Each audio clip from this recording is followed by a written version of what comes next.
durant cette période extrêmement sensible, donc, il n'y a pas de solution idéale. Il y a un accompagnement, enfin nous pouvons envisager un accompagnement qui doit avoir deux buts, deux objectifs. Le premier objectif, avant d'entrer dans le détail de chaque histoire, c'est d'être informatif, c'est-à-dire d'avoir un rôle pédagogique que tout professionnel non médecin peut avoir pour rassurer.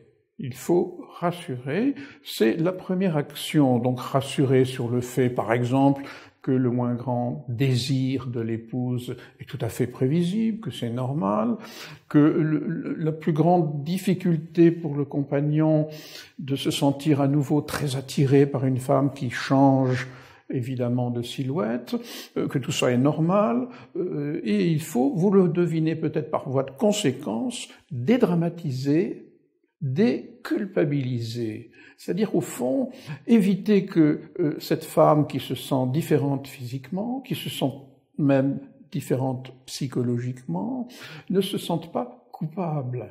Que le mari qui, lui, a beaucoup moins de désir pour cette femme qui change, je le redis pas, se sente moins coupable aussi. Finalement, ce que l'on va instaurer, c'est un climat de confiance et de dialogue. Ça, évidemment, c'est à chaque couple que, ensuite, dans le détail, on va développer ces idées générales. Déculpabiliser, rassurer et évidemment promouvoir une sorte de dialogue affectueux, respectueux des désirs de la femme. Et c'est, pour conclure, à la femme de décider de son style de vie, de décider de l'expression de ses désirs ou de ses réticences, et au mari, au compagnon, de les respecter.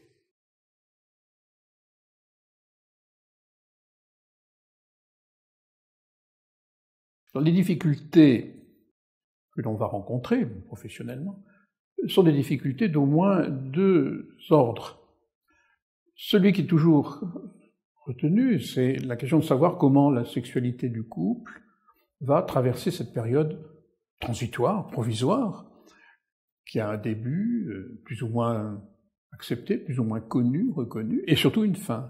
Donc, comment le couple va sexuellement traverser cette période, et ce sont les premières questions qui nous sont posées. Mais nous avons la responsabilité d'évoquer aussi dans ces entretiens d'autres dimensions de la vie familiale et de la vie du couple, parce que nous savons que cet événement n'est pas simplement une question anatomique ou simplement une question psychologique qui va rendre difficile le maintien d'une intimité, par exemple. Non, c'est la présence à venir d'une autre personne, d'un autre être humain, dans un contexte familial que l'on peut souhaiter équilibrer auparavant, mais en tout cas qui risque d'être déséquilibré ensuite. Bref, les questions qui nous sont posées tournent autour de l'accueil de cette personne et l'anxiété que cela peut générer de se retrouver à 3 et non plus à 2, et peut-être à 5 et non plus à 4, des problèmes matériels certes, mais aussi des problèmes de représentation